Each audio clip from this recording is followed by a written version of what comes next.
Hey everyone, this is Dave. Welcome back to Just the Watch, where I'm trying to build the ultimate watch collection, one affordable watch at a time. If you're interested in watch collecting on a budget or affordable watches, why don't you hit the subscribe button if you haven't already. Really help me out, but thank you guys for doing that. Today I want to start by asking kind of a quick question before we jump into the review and sort of think through something, and that is, why do we wear watches? I think you can really break it down to kind of two main reasons. One, because they want to tell the time, or two, because it's cool. And I think, really everyone's kind of in that continuum between, I just need something to tell the time, but I want something that's cool and appealing to me on my wrist. And on the one end of the spectrum, you might have people that just wear a Casio F91W all the time because it tells the time, it's cheap, it's affordable, it's reliable, and it's really highly legible, and that's all they want out of a watch. It fulfills every desire they could have out of a watch because it tells the time really well for the price. On the other end of the spectrum, you might have people like my little sister who wears a Timex Weekender with a dead battery because she likes the look of the watch on her wrist, and it's more of a style accessory more so than a time-telling instrument. But again, there's kind of a scale there. And today's watch, I feel like, if this is I just need something to tell the time, and this is something I don't care about telling the time at all, I want something awesome, this is probably somewhere over on this end of the spectrum. Because it's a really incredible looking watch, maybe not the most legible, but yeah, let's go ahead and take a look at it. It's the AVI-8 Hawker Harrier II Ace of Spades Edition.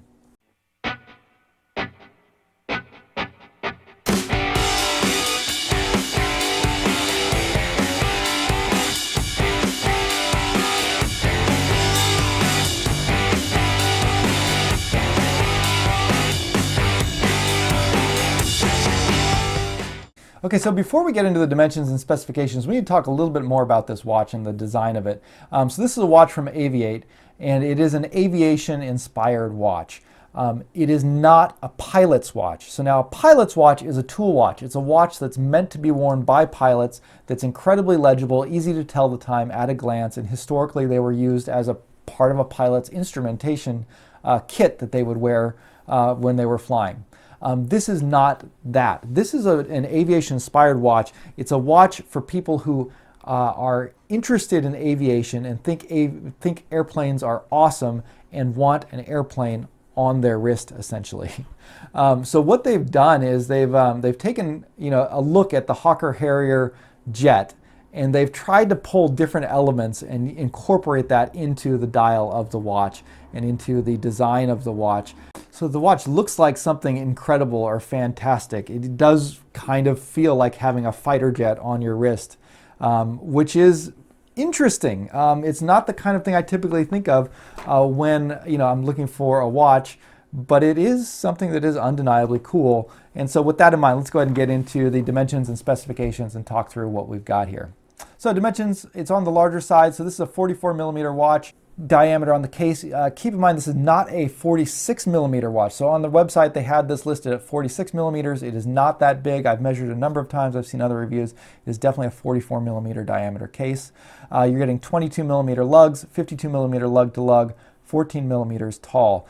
So it's a large watch, but it wears really well. I was really surprised by that when I put it on my wrist. I have a 7.5-inch wrist, and it just fit my wrist really perfectly. One of the most comfortable watches I've worn, and yeah, just from a fit perspective, it hugged my wrist really well. It didn't slide around, it didn't move, it stayed in position. And I've worn a lot of smaller watches that kind of tend to slide around more and sort of lay at awkward angles on my wrist. This one I didn't have any of those problems, even though it's a larger one. So I have a 7.5-inch wrist. If your wrist is around that size, it's probably going to wear really well. Even if your wrist is a little bit smaller, I think it's not too big a deal. Even though this is kind of on the larger side. You're also getting 50 meters of water resistance, a sapphire crystal, and this is a automatic mechanical watch. Inside you got a Miyota 8247 movement inside of it. I also want to make sure I note that this is a watch that AVI-8 did send me for review. I get to keep it, so it was gifted to me, so keep that in mind as I go through the review as well. Price right now, so the watch is around $375 USD. They sell it in pounds, I think, so there's a little bit of conversion going on there. But there are discount codes available. I've got a 15% off discount code down below. I think that'll knock it down probably to around $320-ish. All right, let's start by talking a little bit about the movement on here. So it's got a Miyota 8247, which is basically an 8215 with a 24-hour subdial, but no date. So it has hand winding, no hacking, just a good entry-level workhorse movement. And yeah, really cool, I think, what they've done with this, because they've taken, again, this sort of basic movement that, you know, is maybe not too interesting, and they've done some interesting things with it. Particularly, one of the things about Miyota movements I think is often a negative is the rotor spin. So Miyota movements have, you know, especially these entry-level ones, have a tendency to, you know, if you move it a certain way or move your wrist quickly, the rotor will start rotating really quickly, and you can kind of hear that and feel that. But they've done a really interesting custom rotor on this to make it look like a jet turbine. So again, they've taken all these elements to try and cram a fighter jet onto your wrist here. And one of the ways they've done it is on the case back. If you flip it over, they've got this really cool custom rotor that does look like a turbine. And so when that Miyota rotor spin kicks in and you knock the watch a certain way, the turbine starts spinning really fast, and it looks really cool. So it's a really fun thing that they've done there, and I really like that. They've kind of taken, again, this aspect of the movement that is usually kind of a negative and turned it into a really awesome positive, because it really helps add to the feel of the watch that they're going for. Case on the watch is a stainless steel case. Most of the versions they have are PVD coated. I think there's one that's not, which is a little bit cheaper. But it's a fairly simple case, other than, again, the fact that it seems to be designed really well for comfort with a nice curvature to the lugs. So I definitely appreciate that. One interesting part on it is that you have a 2 o'clock crown, which is kind of cool. It's something a little bit unique. It does, you know, I think add to a little bit of comfort. You don't have to worry about the crown digging into your wrist, but it is very small, and it's, you know, at that position, it's kind of hard to use the hand winding and setting the times. It's a little bit difficult to manipulate. So I would have preferred if that was larger, and if it was easier to actually use. That's something I noticed was a little bit annoying about it. It is nicely signed. It looks nice. It's just, you know, functionality-wise, it's not the greatest, but it's, you know, it does work without any major difficulties. Likewise, the band on the watch, it's a genuine leather band.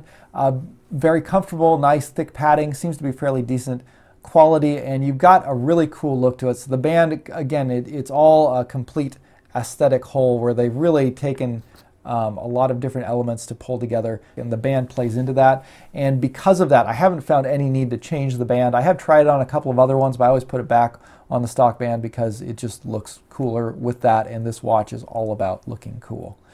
So I think it's a great band that they included with it.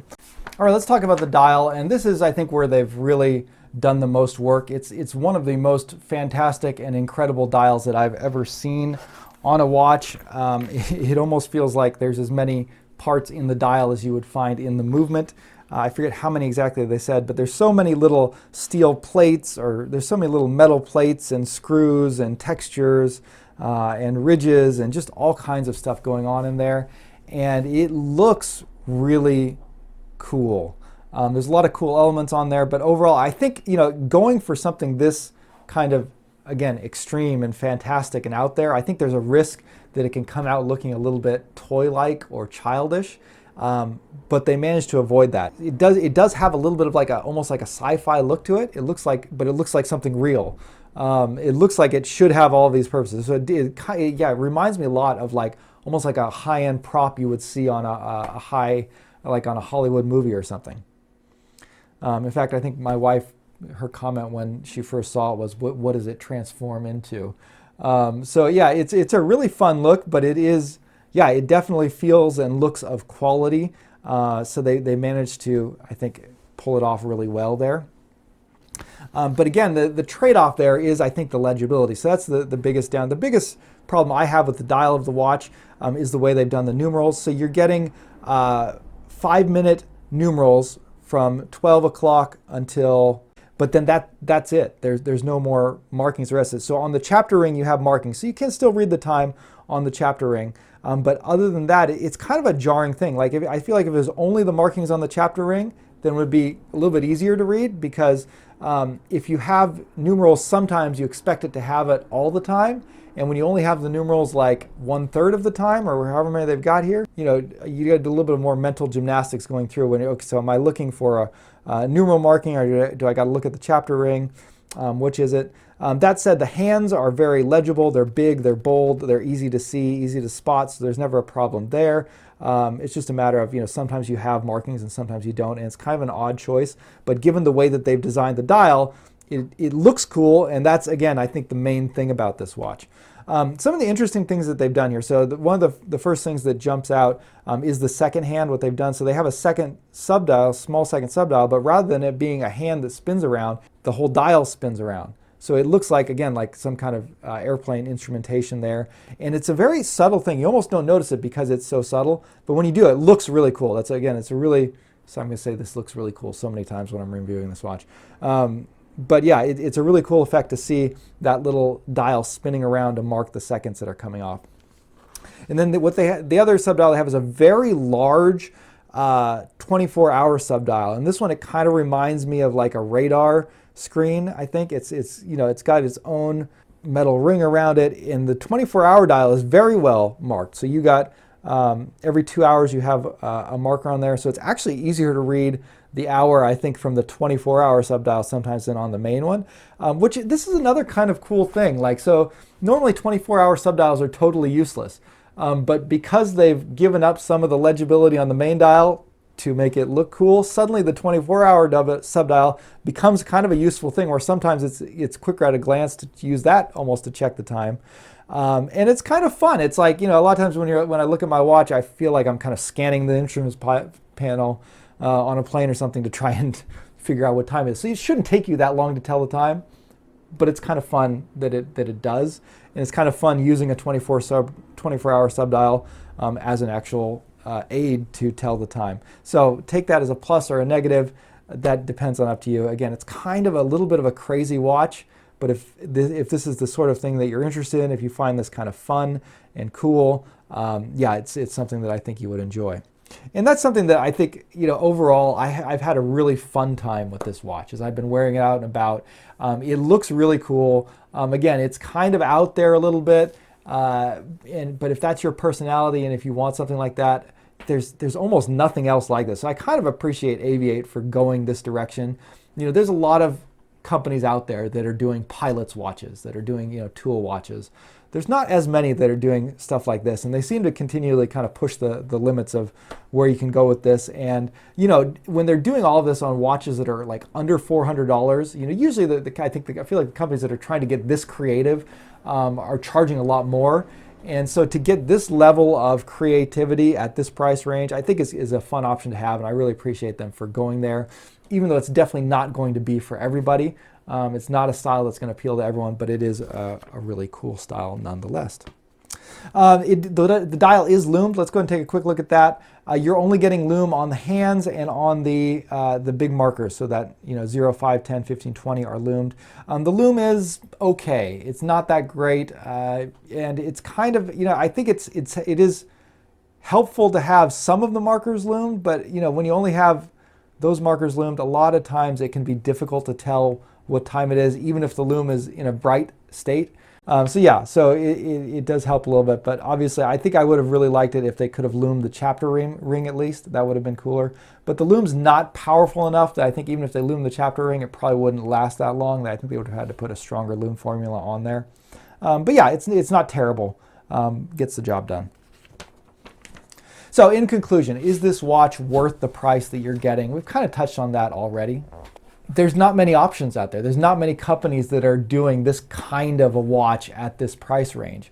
So if you want something that's a little bit crazier, a little bit out there, and yet still being an actual quality timepiece, I guess that's the real trade-off. There's a lot of, I think, like cheap watches and fashion watches that try and pull something like this off, but it usually just comes across feeling pretty cheap, and you look at it and you're like, okay, so this is like a $20 watch and it feels like a kid's toy. Again, this reminds me, if anything, almost like a prop that you would see in a Hollywood big budget sci-fi movie.